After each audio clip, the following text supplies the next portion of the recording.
Hi everyone, it's Nicole Spohr here today with a one-layer floral card and embossed frame panel featuring the STAMPtember W+9 Saying Hi stamp set. If you are not a fan of coloring and you love your ink pads and all of the colors, the rainbow of colors they come in, this set is for you. It is beautiful. It is a floral builder, also has a couple of different bird options, and of course the fantastic hello sentiment. Love this stamp set.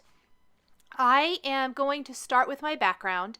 In order to make this one layer but have a little bit of interest, a little bit of fun, I'm going to take the two largest frames from the Simon Says Stamp Frames dies, tape those together on my A2 sized panel of smooth white cardstock using a little post-it tape, and then I ran them through the machine with two of these tan embossing mats.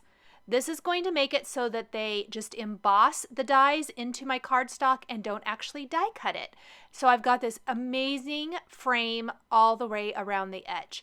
I bet you guys have some awesome frame dies at home that would work just awesome for this. It's one of my favorite techniques for dressing up the edges of a panel here. Next, we're going to stamp the sentiments from the Saying Hi stamp set. And then we're going to build our florals around this. I knew I wanted some up high and some down below. We're going to stamp both the scripty word and the rest of the phrase there onto the center of our panel. Kind of maybe even a little bit to the upper half of that and not the lower half, but really it's pretty close to the center. I'm inking up especially the word hello, but I think both of them got stamped or inked a little bit with the Simon Says Stamp Smoke ink. I'm going to clean my hello stamp really well, move that, put it back onto my sheet there, and then stamp the rest of the phrase with slate ink, which will be just a tiny bit a shade darker. Also with slate ink, I'm going to stamp the bird's feet and beak. I started with this because I wanted his feet to be standing on top of the H in the word hello. Then I'm going to stamp the greenery over to the right side with mint candy. I decided to go with more of a mint leaf theme for my card today rather than maybe a traditional green. You can see I'm going to line up the bird's body with what I've already stamped. A lot of times I would line up more than one stamp and stamp them usually separately, but I just like to kind of have as many on there at one time. Using a stamp positioner was critical for this because I was able to stamp the designs more than once, right on top of each other. With solid images, especially maybe the first time they've been stamped, sometimes they don't stamp really perfectly the first time. So this allows me to stamp them multiple times, one on top of another, to get it as dark as I need to and lines everything up perfectly.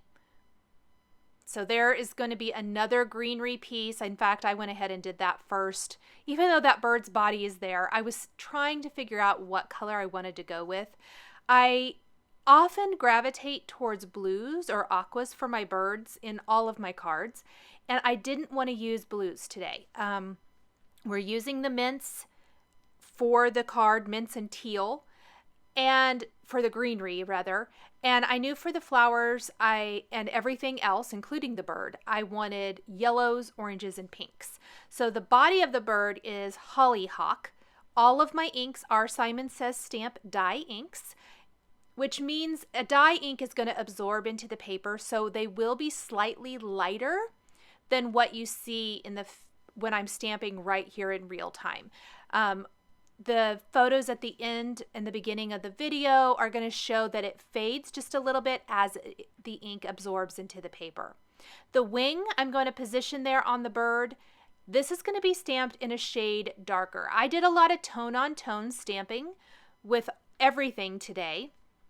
So there'll be a light yellow and a darker yellow, a light orange and a darker orange, a light pink and a darker pink. For the bird, I use kind of my mid-tone pink and dark pink. That dark pink is Magnolia. And then the orange at the top of the greenery there is Melon ink. And then I have used Duckling for the dark part of my yellow flower. And I'm going to stamp over this with lemon chiffon. I probably should have done the light part first. I don't think it makes a huge difference, but just one of those things. Probably do the solid part first and then stamp the decorative part over the top. We'll go ahead and add the leaves. These are a good example of an image that does not stamp really well right off the bat. I think that I went ahead and did Coral Reef for my other flower. The mint candy ink I'm going to show you here, there's a lot of surface area and it's really blotchy, so I stamped that twice for sure. And then we're going to layer over the top of that with teal ink here in a second. We'll go ahead and add the light part of the orange flower with melon ink. I think the inks are even more beautiful when they dry a little bit and absorb into the paper. They're very soft and pretty. Then we're going to build out from each side, kind of this really beautiful arch or spray. That's what I'm looking for, not arch. Like this floral spray underneath, and then just little bits of greenery up near the hello with that bird standing on top of the H. I'm going to reuse all the color combinations I've already used. That pink flower, however, I went with a little bit lighter pink with rosy cheeks and then used hollyhock on top of it so that the color combination wasn't exactly the same as the bird. The bird is hollyhock and magnolia, and then any pink flowers are going to be rosy cheeks and hollyhock. And then I'm going to simply play around with the placement of the rest of my images. I think I used almost everything from this stamp set other than the kind of left facing bird, or right facing bird, I mean. There's two different birds in this. They're so cute. I really wanted to try to use both, but as I got to finishing up the card design, I really felt like it didn't go. And I think it's always best that if you're questioning something, I know I had a question here recently from a viewer who wanted to know how you know when something is too much. I think I always err on the side of caution. So I worked pretty slow, one little area at a time on this card, because this is definitely one of those things where with simplicity, it sometimes can get to be too much. I think if I had tried to squish another bird into this design, it would have been too much. Trying to maybe set the other one on top of one of the L's on hello. Instead, just leaving that really pretty greenery and florals over to the right allowed your eye a little bit of a break. And then, of course, the pretty spray along the bottom adds to the color of the card, the design of the card, but that bird at the top still kind of gets the focal point, if you will. I definitely think there are times that you could use both together, but where I did such a floral heavy card here, I think trying to incorporate another bird into this would have been too much. It's really just a gut feeling. I wish I had a better way to say it, but it's just one of those things that I think after you craft a little bit, you get that feeling of, that maybe I went a little too far. I definitely get that sometimes. I really just try to keep my embellishments to a minimum.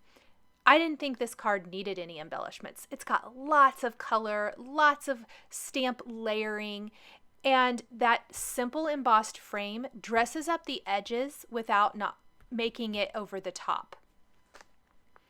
Now I'm using these sprays or these leaves that I used up at the top, but I'm using them to come out both sides of my spray, but I'm going to stamp them in a shade lighter than the mint candy, and I'm going to stamp them with mint. And I did that on purpose to give just a little bit of a difference between the larger leaves and the stems and things that I had used everywhere else, and then these two little greenery pieces coming out each side. Now, once I added those, there were a couple places I felt like I needed just maybe a little something. So we'll add a little more to the side over here with some little light pink flowers. Rosy Cheeks and Hollyhock were used for these. And the last thing I'm going to do, because this is really going to finish off the spray at the bottom, is the greenery over to the right side up near the O in hello. Needs a little something else. I planned all along on adding a little pop of color with a flower somewhere, and I decided to do a leaf that's going to fill in the rest of that area nicely. This is the single leaf. We use the double leaves for the spray, and we'll also add a stem and a pink flower, which will add that little pop of color, because the green really isn't going to add our pop of color. We've got lots of green or mint in this, and I really felt like it needed just a little bit of color because there's a lot of mint going on, just that little melon little dots up at the top there, and I felt like it needed just a tiny touch of color. We've got the melon color on each side. We've got some little yellow flowers on the left, so we'll add a little pink flower here, and that's going to round it out really nicely. So stamping the little stem, and then we'll add the layered flowers with Rosy Cheeks and Hollyhock. And once we have that stamped, our panel is all finished. Beautiful, easy. Another great idea, consider stamping a bunch of them all at once. You could do a whole set of cards. So you would just simply have your panels all ready to go, stamp each of them, each section moving throughout, and you could create a whole set of note cards. Thank you guys so much for joining me today for this card featuring the STAMPtember W+9 Saying Hi stamp set. The supplies I used to create my card are listed and linked below the video here on YouTube. Please subscribe for weekly card making and stamping videos. If you have enjoyed this video, please give it a thumbs up. Thank you so much for joining me today, and we'll see you next time.